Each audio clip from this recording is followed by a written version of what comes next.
Yahoo Belly Bancha, donc aujourd'hui je te retrouve avec l'extrême plaisir pour une nouvelle vidéo sur la chaîne et aujourd'hui on va parler de l'intégralité de Arasaki.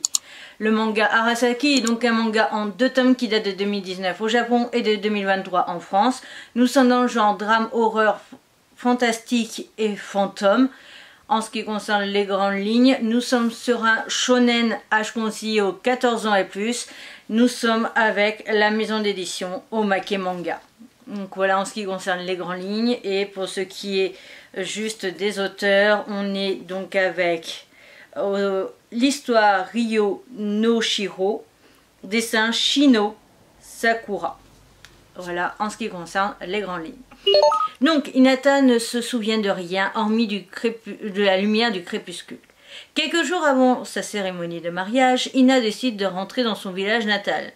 Mais elle perd mystérieusement connaissance dans le train.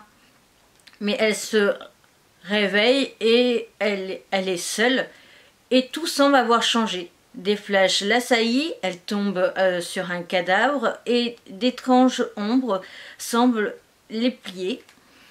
La lugubre légende de Arasaki est-elle vraie? Ina doit absolument se sortir de ce cauchemar. Donc en fait on suit les aventures de Hinata et on découvre très vite qu'elle a perdu la mémoire. Et elle va en fait dans le train rencontrer une fille, enfin avant même sur la gare, sur le quai de la gare, elle va rencontrer une fille qui prétend être son amie et l'avoir connue à l'époque où elles étaient jeunes et donc où elles vivaient dans le village natal.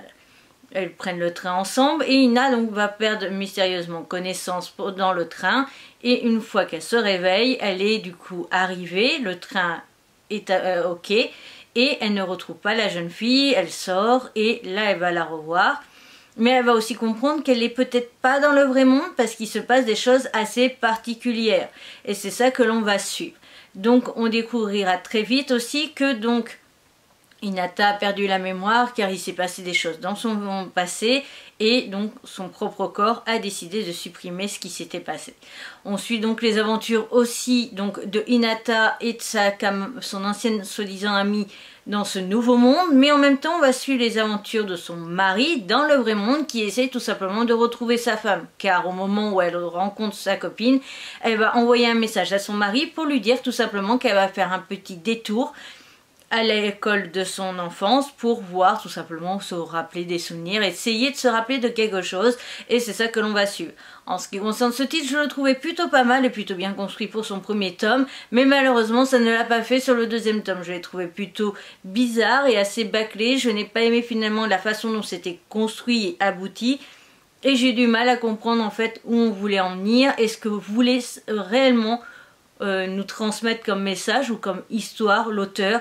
Et je n'ai vraiment pas du tout accroché sur le deuxième volume. Je l'ai lu en entier certes, mais honnêtement je ne saurais pas te dire grand chose de bien particulier, et ce n'est pas parce que j'ai mis 1 mois et demi à peu près à te présenter ce titre que je me rappelle pas de ce que je dois ressentir, mais bien que sur le moment même je n'ai rien ressenti de très particulier, et donc du coup bah pour moi ça a été plutôt un flop plutôt qu'autre chose, et c'est très décevant surtout quand on se dit que du coup c'est un hurlement dans les bois pour Halloween Manga Challenge, j'ai oublié de le dire pendant l'intro, mais c'est une des catégories que j'adore, surtout quand c'est vraiment très stressant comme ça. On n'a rien de très gore, on voit qu'il y a eu des morts etc, on sait qu'il y a eu des morts et autres, mais on n'a rien de tout ça, mais un hurlement dans les bois bien travaillé peut être vraiment très intéressant et me plaire énormément, même si c'est pas forcément c'est la deuxième catégorie que j'aime le plus dans le Halloween Manga Challenge. Ok, mais voilà, donc toujours est-il, je trouve ça dommage, l'histoire aurait pu être mieux aboutie. Après, est-ce que c'est le fait qu'il soit en 2 tomes? Pas forcément, parce que je repense à d'autres titres, Hurlement dans les bois, qui était... Alors lui, il faut penser aussi qu'il est un peu plus épais que la norme, mais je repense à des titres Hurlement dans les bois en 3 tomes, qui étaient très bien construits, très bien aboutis jusqu'au bout.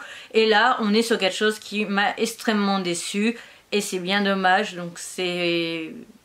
J'ai pas grand chose à dire de plus, vraiment juste une belle déception par rapport à la construction de l'histoire. On termine donc en ce qui concerne mon avis sur les mangas avec l'apparence esthétique. Donc on voit le personnage de 2 versions, de nuit et au niveau du soleil, parce qu'il y a une logique dans la série. Donc moi j'ai juste le petit logo là qui est de la librairie Manga 4 qui dit que c'est un coup de cœur de la vendeuse Camille. Voilà, c'est tout. Mais après, sinon, il n'y a rien de particulier. Et ce que j'aime, c'est qu'on a donc le petit bandeau qui est assez similaire. Et ce que j'aime bien, en fait, c'est qu'ils te disent, ce n'est pas qu'un bandeau. Découpe et ça te fait un marque-page. C'est trop drôle. Et en ce qui concerne pareil, l'arrière, j'ai adoré parce que ça reste quelque chose de similaire. On a une illustration en bas et on a, tu vois, le bandeau, la façon de faire le résumé, etc. qui est plutôt cool.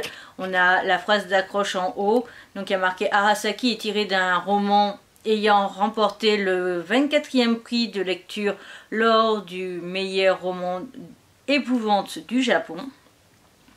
C'est la même chose de l'autre côté et ce qui est écrit sur le bandeau n'est pas la même. Donc on a Ina ne se souvient de rien hormis les lumières du crépuscule, et de l'autre côté on a Ina et Sayako doivent absolument quitter le village et rejoindre leur monde. Donc voilà, c'est un manga qui était au prix de 7,90 €, pardon.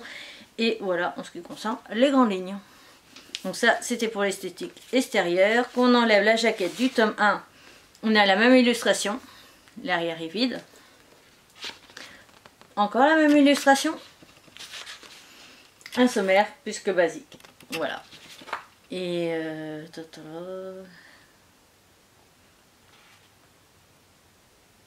alors juste petite précision, au moment où j'ai lu le manga, on était début janvier. Au moment où je filme cette vidéo, nous sommes le 10 février. Voilà. Donc, pour ce qui est du tome 2, oh, la même illustration. Oh, le fond est vide, enfin l'arrière est vide. Oh, nous commençons avec la même illustration. Oh, nous n'avons pas de récap de ce qui s'est passé et nous avons juste un petit sommaire basique.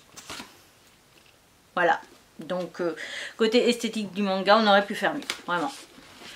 Cette vidéo est donc à présent terminée, j'espère de tout mon cœur qu'elle t'aura quand même plu et permis de connaître un manga que tu ne connaissais peut-être pas. N'hésite pas à me dire si tu l'avais lu, car ça va faire du coup, toi tu vois cette vidéo, quasiment un an qu'il est sorti.